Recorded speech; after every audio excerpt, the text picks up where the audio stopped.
ஒரு fantastic healthy recipe ஒன்று பார்க்க போகிறோம்.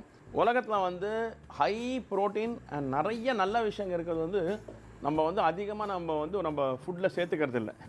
மாதிரி ஒரு இன்க்ரீடியண்ட் வந்து இந்த பாசிப்பருப்பு. இந்த பாசிப்பருப்பு தோலோடு சாப்பிட்டா அதிபயங்கர குவாலிட்டிஸ் இருக்குது. இது தோல் எடுத்த பாசிப்பருப்பு, பச்சை பயிரில் தோல் எடுத்தது. இதை வச்சு ஒரு இட்லி பண்ண போகிறோம். அரிசியே இல்லாமல் இதையும் உளுந்து வச்சு ஒரு பாசிப்பருப்பு இட்லி. அதுக்கும் இது மாதிரி கழுவி 4 மணி நேரம் ஊற வைக்கணும். 4 மணி நேரம் ஊற வச்ச பிறகு உளுந்து நல்லா ஊறிடும். அதுக்கப்புறம் இதை போட்டு கிரைண்டரில் ஒரு ஃபைன் பேஸ்ட்டாக அரைச்சி எடுத்துங்க.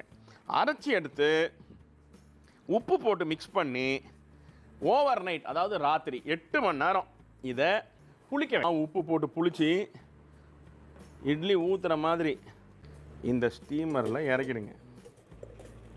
பைத்தம்பருப்பு இட்லி கலரை தவிர வேறு அது எதுவுமே உங்களால் சொல்ல முடியாது அரிசி இல்லைன்னு. ஒரு 2 நிமிஷம் சூடு ஆறுனா இட்லி அப்படியே லட்டு மாதிரி வெளியில் வரும். சமைங்க, சாப்பிடுங்க, ஜமாயிங்க, அவ்வளோதான்.